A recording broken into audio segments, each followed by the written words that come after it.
Topeng ireng bergembira, bergembira semua. Janganlah sampai saudara, saudara rasa kecewa.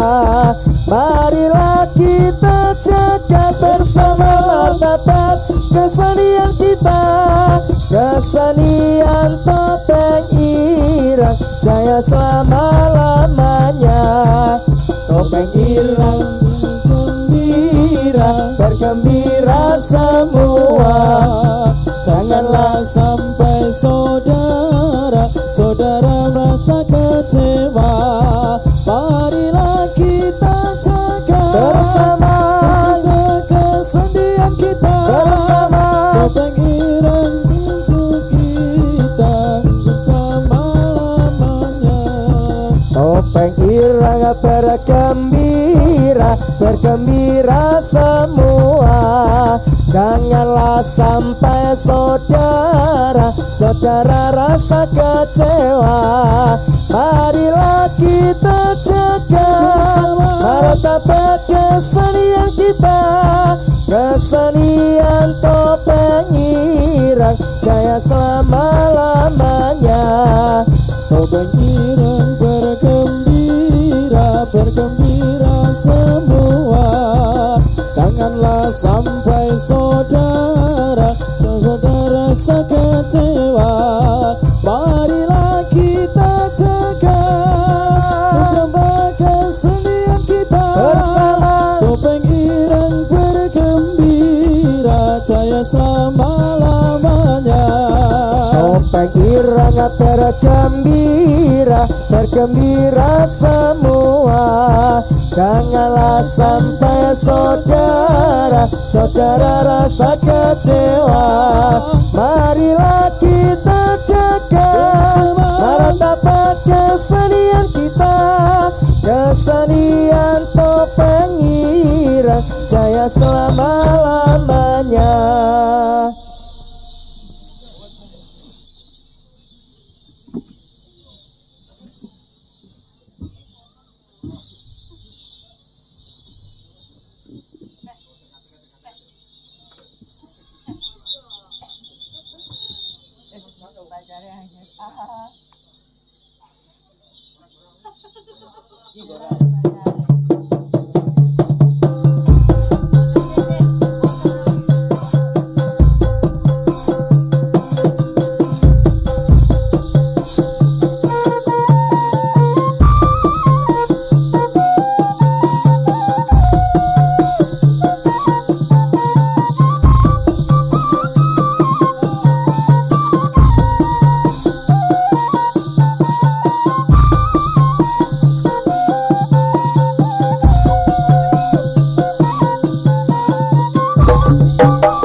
Agama Islam ingkang mulya uga direwangi rakoso. Ewang seni lan budaya ana ing tanah Jawa.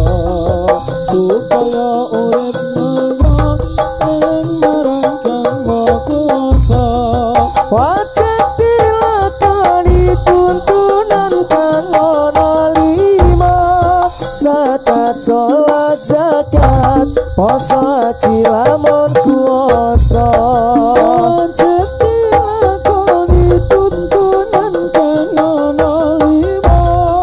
Zakat, sholat, zakat, poso, haji, lamun kuwasa. Jamane wali songo nyabarke agama. Agama Islam ingkang mulya uga direwangi rakoso. Lewat seni lan budaya ana ing donya. Supaya urip mulya eling marang Kang Maha Kuwasa. Wajib dilakoni tuntunan kang ana 5. poso haji lamun kuwasa wajib dilakoni tuntunan kang ana 5 sahadat salat zakat poso haji lamun kuwasa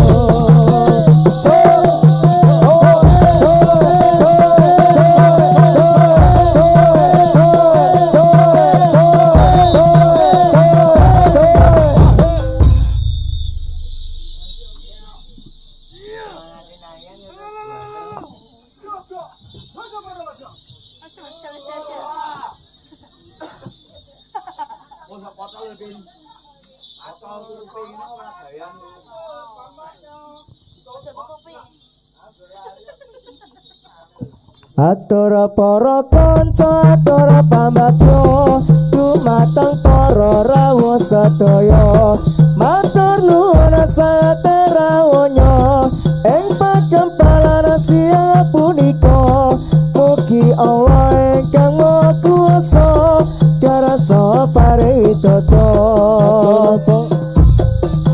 para putra atur pambagyo nuwun Bapak Ibu sedaya kandha bau pikir lan tenaga sarta bantu kalawan jiwa raga mugi Allah ingkang maha kuwasa kersa paring nugrah Ibar para putra atur pambagyo nuwun ing Bapak Ibu sedaya kandha bau pikir lan tenaga sarta bantu kalawan jiwa raga mugi Allah ingkang maha kuwasa kersa paring tapa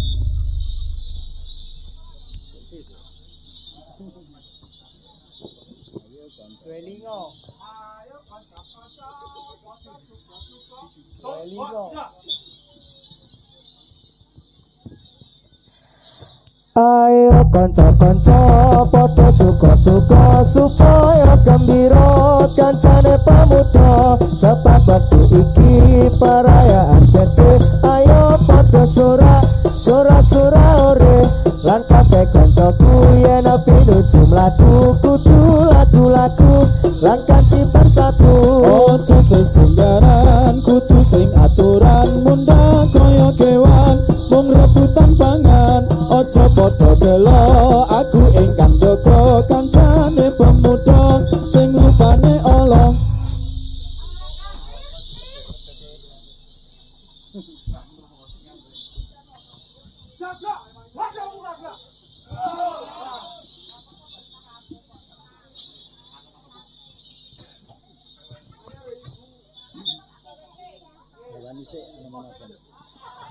ceritane wayang Jawi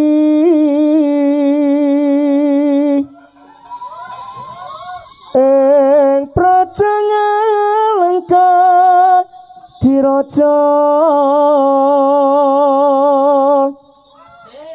Rahana rajarane gawe geger nyolong sinta anoman cancut tumandang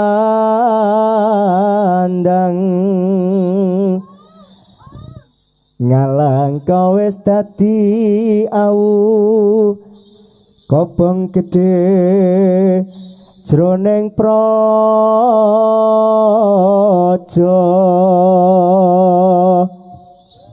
ceritane wayang Ramayana ing negara Ngalengka diraja buta Rawana raja gawe geger nyolong Dewi Sita si kedek putih soan taman sinta dijak mulih konangan Indrajit lan Patih ning noman ora wedi gede so Galang koti opo bilung waao padha paten tomblong omah gede kabeh ketiara rasa muka nangis kerang-kerang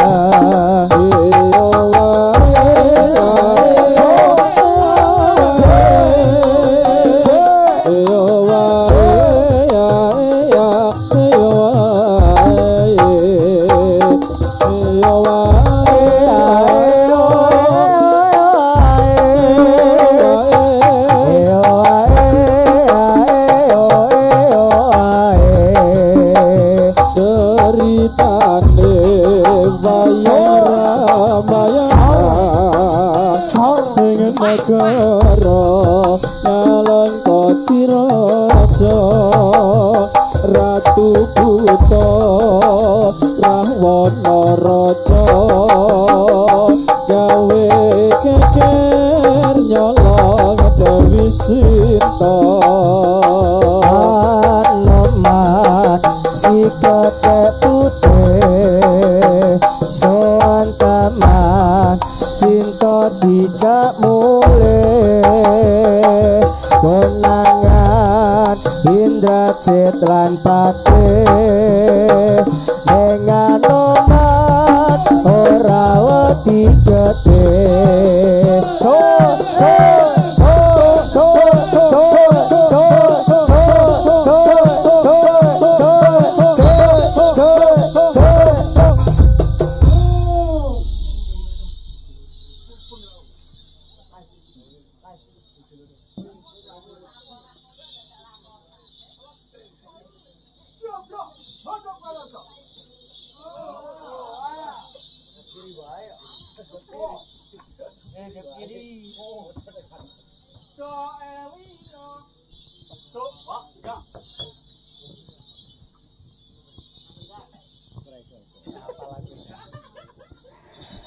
Doelingo iki zamane wis tuwa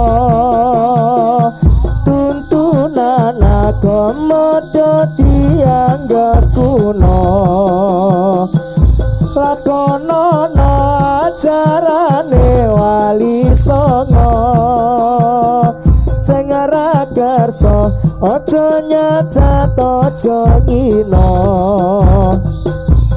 ajarane wali songo warna-warna pikir talil moco kera ala konono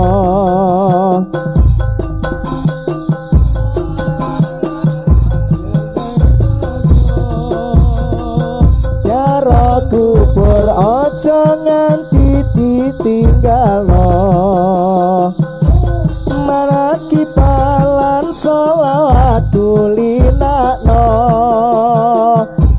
engko dawuhe kang kuwasa doelingo iki zamane wis tuwa tuntunan agama dianggep kuno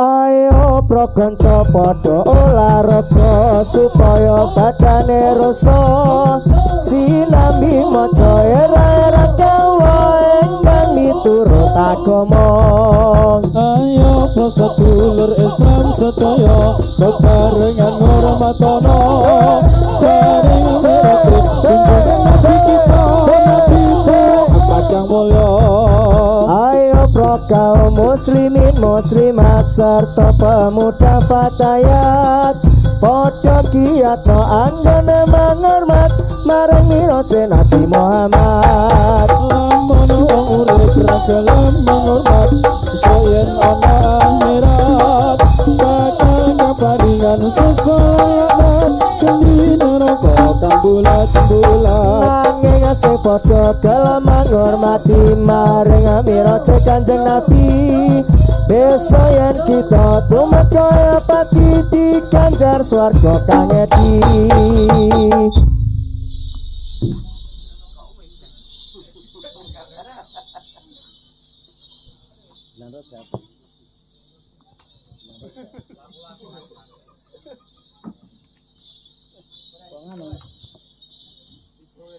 Geleng-geleng.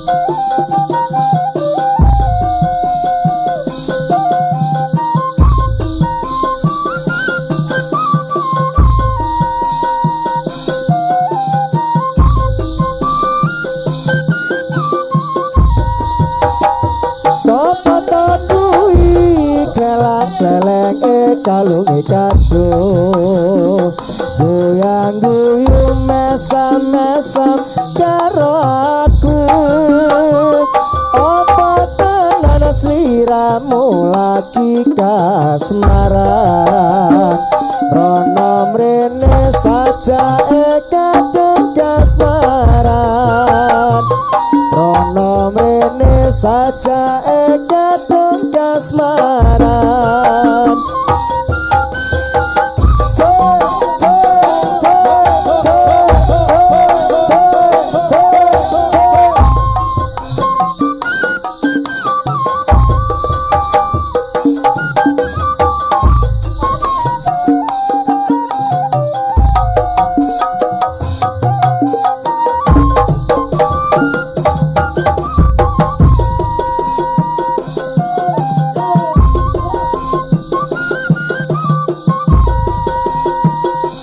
Sari rangan dhuwur irang kuluke putih irakane yen disawang yang semake kati pecah kudu manut praturane sore akawatar iku kang dadi jenenge sore akawatar iku kang dadi jenenge sapa kuwi kelang-keleng kalunge kacu goyang guyung mesam-mesam karo aku apa tenan sliramu lagi kepranan rono mrene saja kadung kasmaran rono mrene saja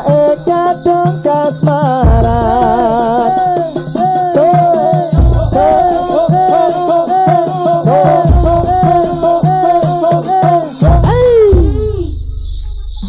Selamat Mas Pur.